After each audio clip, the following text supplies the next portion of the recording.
Hej alle sammen, og velkommen tilbage til podcasten Dansk for Begyndere. Som altid er jeg rigtig glad og taknemmelig for, at du lytter med i dag. I dagens afsnit skal vi tale om Tivoli. Et emne, som ligger rigtig mange danskere varmt om hjertet. Tivoli er ikke bare en forlystelsespark. Det er et stykke dansk kulturarv, og for mange er det et sted fyldt med minder og magi. Så uanset om du nogensinde har besøgt Tivoli eller ej, er der masser af spændende ting at lære i dag. Så lad os gå i gang og dykke ned i dagens tema. Lad os starte fra begyndelsen. Tivoli er en forlystelsespark midt i København. Den ligger lige ved siden af Københavns Hovedbanegård, så den er meget nem at komme til. Tivoli er ikke bare en hvilken som helst forlystelsespark. Det er faktisk en af de ældste forlystelsesparker i hele verden. Den åbnede i 1843, og siden da har den været et af Danmarks mest besøgte steder. Tivoli er særlig, fordi den ikke bare er fyldt med forlystelser og rutsjebaner. Den er også smuk. Der er haver, blomster, søer og gamle bygninger. Om aftenen tændes der tusindvis af lamper, og hele parken lyser op i varme farver. Det er et syn, der er svært at glemme.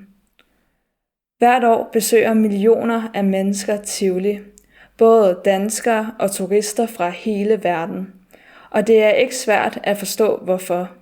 Der er noget for enhver smag, uanset om du er barn eller voksen. Tivoli har en lang og fascinerende historie. Da parken åbnede i 1843, var det en helt anden tid. Danmark var et meget anderledes land, og en forlystelsespark som Tivoli var noget helt nyt og særligt. Grundlæggeren af Tivoli hed Georg Carstensen. Han fik tilladelse af den danske konge til at bygge parken, og han ville skabe et sted, hvor alle, både rige og fattige, kunne more sig og glemme hverdagen for en stund. Det var en ret radikal idé på det tidspunkt.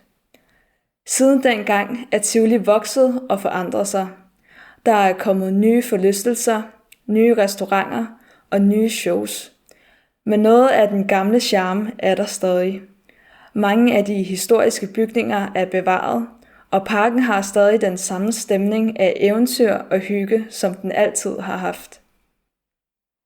Når man tænker på Tivoli, tænker mange først på forlystelserne, og der er bestemt meget at vælge imellem. Der er rutsjebaner, karruseller, gynger og meget mere.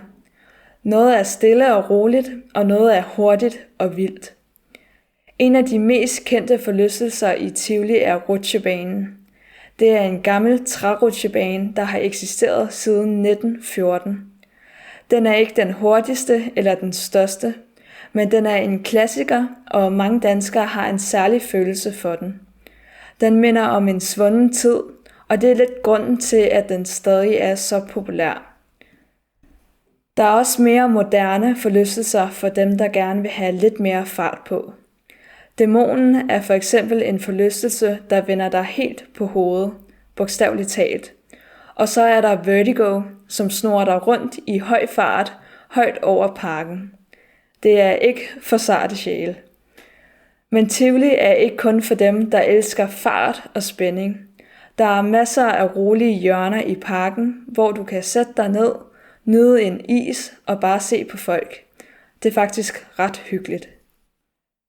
Tivoli er også et paradis for dem, der kan lide god mad. Der er restauranter og spisesteder overalt i parken. Fra små madboder til fine restauranter med hvide duge og stearinlys. Du kan få alt fra klassisk dansk mad til pizza, burger, sushi og meget mere. En klassisk Tivoli-oplevelse er at gå rundt med en portion pomfritter eller en varm pølse, mens man ser på forlystelserne. Det er simpelt, men det er hyggeligt. Om sommeren er der også masser af is at vælge imellem.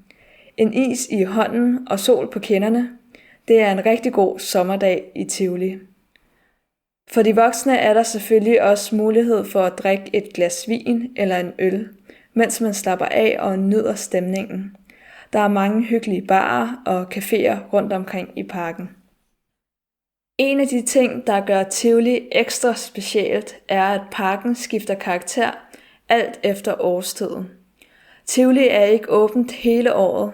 Det er åbent i bestemte sæsoner, og hver sæson har sin helt egen stemning. Om sommeren er Tivoli lys, grøn og fuld af liv. Blomsterne blomstrer, børnene løber rundt, og der er koncerter og shows om aftenen. Det er sæsonen, de fleste forbinder med Tivoli. Om efteråret kommer Halloween Tivoli. Parken pyntes med græskar, spøgelser og alt muligt skræmmende, men på en sjov og hyggelig måde. Det er rigtig populært hos familier med børn. Og så er der julens Tivoli. Det er måske den mest elskede sæson af alle. Parken er dækket af sne, eller i hvert fald julepynt og lys, der minder om sne. Der er gløgg, æbleskiver og julemarked. Luften dufter af kanel og varme, og stemningen er helt magisk. Mange danskere ser et besøg i Tivoli i december som en fast juletradition. Tivoli er altså meget mere end bare en forlystelsespark. Det er en del af dansk identitet. Mange danskere har besøgt Tivoli som børn med deres forældre og tager nu deres egne børn med. Det er et sted, der binder generationer sammen. Der er noget ved Tivoli, der rammer en meget dansk følelse, nemlig hygge. Parken er ikke skinger eller overdrevet. Den er smuk, stemningsfuld og indbydende. Der er plads til alle, og ingen føler sig udenfor. Det er en del af grunden til, at danskere holder så meget af det. Tivoli er også et kulturelt centrum. Der er en koncertsal i parken, der hedder Tivoli Concert Hall, og den huser regelmæssigt klassiske koncerter og andre kulturelle arrangementer. Så Tivoli er ikke kun underholdning, det er også kunst og kultur. Hvis du planlægger at besøge København, er Tivoli næsten et must. Det er et af de første steder, mange turister tager hen, og de fleste forlader det med et stort smil. En billet til Tivoli giver dig adgang til parken og de fleste shows og optrædener. Til de store forlystelser skal du købe særskilte billetter eller et turpas, der dækker dem alle. Det kan godt løbe op, men mange synes, det er pengene værd. Det bedste tidspunkt at besøge Tivoli er om aftenen, når alle lamperne tændes. Parken ser helt anderledes ud i mørket. Den lyser op som et eventyr, og stemningen er helt unik. Det er virkelig noget særligt. Og med det sagt, så var det alt for i dag. Tusind tak, fordi du lyttede med. Jeg håber, at du nu har fået lyst til at besøge Tivoli, hvis ikke du allerede har gjort det. Det er virkelig et sted, der skal opleves, uanset hvilken sæson det er, og uanset om du er barn eller voksen. Der er noget magisk ved at gå gennem Tivolis port og mærke den særlige stemning, der møder dig. Hvis du har lyst til at støtte podcasten, kan du finde et link i beskrivelsen. Det er helt frivilligt, men hjælper mig med at udvikle projektet videre. Som altid håber jeg, at vi høres ved igen næste gang. Indtil da, pas rigtig godt på dig selv. Hej hej.